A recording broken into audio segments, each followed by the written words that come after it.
Myriam Benrad, bonjour. Vous êtes politologue, spécialiste de l'Irak. Alors que va changer cette décision du Parlement turc de rejoindre la coalition ? C'est une décision importante. Pourquoi ? Parce que la Turquie est directement concernée à plusieurs titres. D'une part, il y a cette offensive qui est lancée le long de la frontière aujourd'hui, donc avec la Syrie. D'autre part, la Turquie a laissé passer, on le sait depuis un certain nombre d'années, des combattants à destination de la Syrie, dont beaucoup sont aujourd'hui dans les rangs de l'État islamique. Alors, il y a aujourd'hui une menace de débordement du conflit irako-syrien, en tout cas de cette menace djihadiste, sur le territoire turc, avec de très violents combats le long de la frontière, qui opposent notamment les Kurdes syriens aux djihadistes. Et une armée turque qui est relativement, on va dire, restée en retrait, ce qui a suscité un certain nombre de tensions aussi parmi les Kurdes de Syrie, qui finalement ont pu décrire ce retrait comme une forme de coopération, ou en tout cas de laisser-faire de la part des autorités turques à l'égard des djihadistes. Donc il fallait vraiment un engagement des Turcs officiels au sein de cette coalition. Reste à voir dans quelle mesure ces opérations militaires, avec le déploiement de l'armée turque, vont se dérouler. Parce qu'il y a aussi la question du Parti des travailleurs du Kurdistan, le PKK, qui en réalité est le parti qui est un adversaire historique d'Ankara. Il y a en même temps un processus de normalisation qui est en cours, avec la trêve qui avait été donc annoncée par le PKK plus tôt cette année. Donc la question aussi, c'est de savoir comment ces opérations vont se dérouler. Parce que pour le moment, du côté des Kurdes, on a encore une fois cette perception d'un laisser-faire turc finalement aussi pour régler leurs comptes aux Kurdes. C'est un peu ce qu'on entend, en tout cas parmi les populations. Donc il est vital, mais aussi pour la Turquie, que cet engagement se traduise par des opérations concrètes. Concernant la coalition, juste une chose, la coalition, elle est très hétérogène. Donc encore une fois, on a un certain nombre de pays qui se sont engagés. L'idée, c'était d'éviter de renvoyer l'image d'une coalition purement occidentale et en quelque sorte partie en croisade contre l'islam. Donc on a un certain nombre de pays arabes qui ont rejoint les rangs de la coalition, aujourd'hui la Turquie. Oui, on voit avec le Qatar, mais avec l'Arabie des Saoudite. engagements très différents. Pourquoi ? Pour la simple raison que ces pays se sont en réalité livrés depuis maintenant des années des guerres par procuration sur ces deux territoires syriens et irakiens. Donc cette normalisation, elle est un peu paradoxale parce que si vous voulez, on a ces États avoisinants qui finalement, encore une fois, ont interféré dans ces deux conflits pour défendre, mettre en avant leurs propres intérêts et à qui on demande aujourd'hui finalement d'apporter des solutions, en tout cas de former cette coalition un peu plus régionale pour régler le problème. Alors, est-ce que c'est un problème qui va pouvoir être réglé rapidement ? Comment voyez-vous les choses évoluer ? Alors moi, j'ai toujours dit que les solutions pour l'Irak et la Syrie seraient avant tout irakiennes et syriennes. Alors, il y a, comme je dis, un certain nombre d'interférences régionales et d'implications régionales qui nécessitent l'intervention de pays comme la Turquie, l'Arabie Saoudite, le Qatar, et se posera aussi à terme, il faut le dire, la question de l'Iran. Comment parle-t-on à l'Iran ? En revanche, il y a des dynamiques propres à chacun de ces pays qui impliquent, alors d'une part, qu'en Irak, le gouvernement prenne ses responsabilités. Il y a une alternance aujourd'hui à Bagdad avec un nouveau Premier ministre, Haïdar al-Abadi, qui doit absolument favoriser le dialogue avec les sunnites, avec les Kurdes et créer même un minimum d'unité pour combattre la menace djihadiste. Du côté syrien, c'est beaucoup plus difficile parce qu'on a une opposition modérée qui a été laminée et on a aussi le facteur Assad. Que fait-on du régime d'al-Assad ?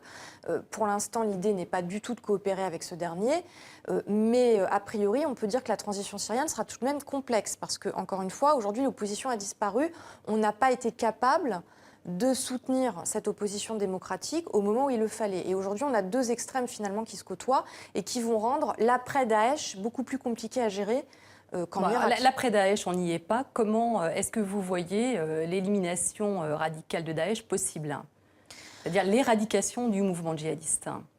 Alors je crois que les frappes occidentales, qui sont majoritairement américaines et ensuite françaises et britanniques, ont tout de même permis de changer l'équation. On l'a bien vu, elles ont permis aux Kurdes d'Irak de reprendre la main alors que leur région autonome et Erbil plus particulièrement étaient directement menacées et auraient pu tomber assez rapidement aux mains des djihadistes. Mais est-ce qu'on va pouvoir se passer d'envoyer des troupes au sol ? Il n'y aura pas de troupes au sol. En réalité, l'enjeu aujourd'hui, c'est de poursuivre ces frappes, qui sont plus ou moins efficaces, on l'a vu, et surtout d'activer des leviers sur le terrain qui permettent de lutter durablement, efficacement contre ces djihadistes. Ces leviers, ils ne sont pas nombreux. C'est les tribus en Irak, c'est l'armée qu'il faut reconstituer, Les milices chiites sont aussi impliquées dans les combats aujourd'hui avec l'aide de l'Iran, on le sait, là je parle de l'Irak. Et en Syrie, eh bien en Syrie c'est beaucoup plus compliqué parce que comme je l'ai dit, on a beaucoup moins de leviers sur le terrain. L'opposition type armée syrienne libre, toute opposition qui pouvait être considérée comme assez modérée et susceptible aussi d'embrayer par une transition, a été encore une fois éliminée. Donc la question syrienne, elle sera beaucoup plus difficile. En revanche, pourquoi je dis ça ?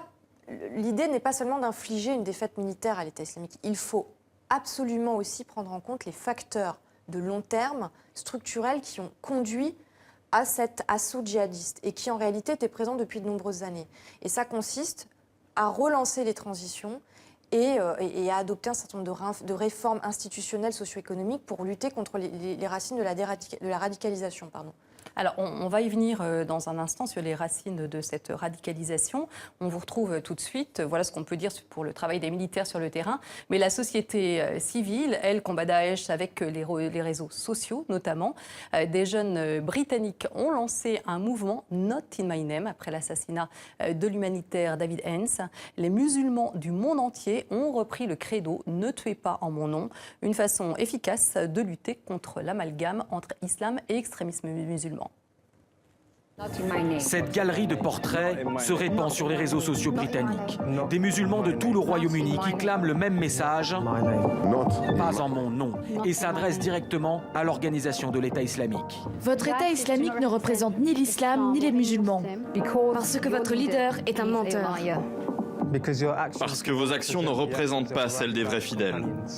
Parce que votre califat ne représente pas la nation islamique. Parce que ce que vous faites est inhumain. Le slogan vient d'être repris sur les réseaux sociaux français et c'est si vite répandu sur Internet que Barack Obama l'a évoqué à la tribune des Nations Unies. Regardez ces jeunes Britanniques musulmans qui ont initié la campagne « Pas en mon nom », disant que l'État islamique s'abrite derrière un faux islam. Cette campagne a été lancée par cette association britannique qui veut éviter tout amalgame entre la religion et la barbarie. Je leur dis, vous êtes des ordures, vous n'êtes pas musulmans, c'est vous les mécréants. Ces gens-là sont des barbares. Je mets au défi n'importe quel religieux ou guide spirituel de m'indiquer où de tels actes sont autorisés par le Coran.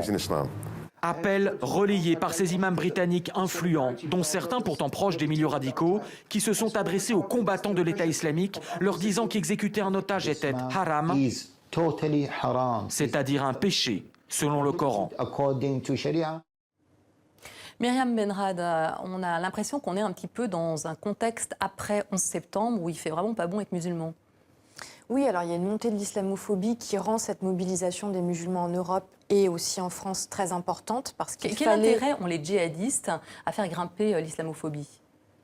Non, ils ne sont pas dans cette logique de faire grimper l'islamophobie. Le fait est qu'il y a une association aujourd'hui schématique des musulmans à l'État islamique et un certain nombre d'autres groupes djihadistes qui suscitent une montée de l'islamophobie en Europe et plus largement en Occident. Donc il était très important que ce mouvement Pas en mon nom et que les musulmans se mobilisent. Je trouve que c'est très bien. Pourquoi ? Parce que la réponse idéologique, elle vient de cette communauté musulmane aussi. Et il est très bien que certains imams, prédicateurs se mobilisent pour dénoncer la barbarie de l'État islamique, pour bien insister sur le fait qu'effectivement, aucun précepte de l'islam ne justifie des décapitations, des exactions pareilles. Et ça devait venir de la communauté musulmane, qui a les moyens, je pense, de s'organiser beaucoup plus efficacement pour lutter contre cette radicalisation. Ensuite, il y a évidemment tous les dispositifs qui sont en train d'être adoptés, législatifs, judiciaires, pour pouvoir mieux gérer ces djihadistes ou ces aspirants au djihad qui sont nombreux. On sait qu'ils sont près de 1000 aujourd'hui entre la Syrie et l'Irak, en tout cas du côté français. Et puis ensuite, il y a tous les sympathisants. Ça, c'est plus en amont, ou ceux qui sont potentiellement mobilisables au nom de ce djihad radical de l'État islamique. Oui, alors c'est peut-être pour ça qu'il était important que ce soit des jeunes qui prennent cette initiative de Not in My Name. Oui, et c'est d'autant plus important qu'il y a un changement générationnel. Parce que contrairement... Alors, Al-Qaïda, c'est un peu aujourd'hui, finalement, la grande sœur, mais la grande sœur ringardisée du djihad. L'État islamique plaît tout particulièrement aux jeunes. Pourquoi ? Ils sont sur Internet, ils sont très sur présents sur Internet. Et puis, ils ont toute cette propagande audiovisuelle, en fait, très hollywoodienne, quasi semblable à avec des jeux vidéo. tout à fait, qui plaît beaucoup aux jeunes et qui donc a suscité cet engouement vers ses rangs. Merci beaucoup Myriam Benrad pour cette analyse.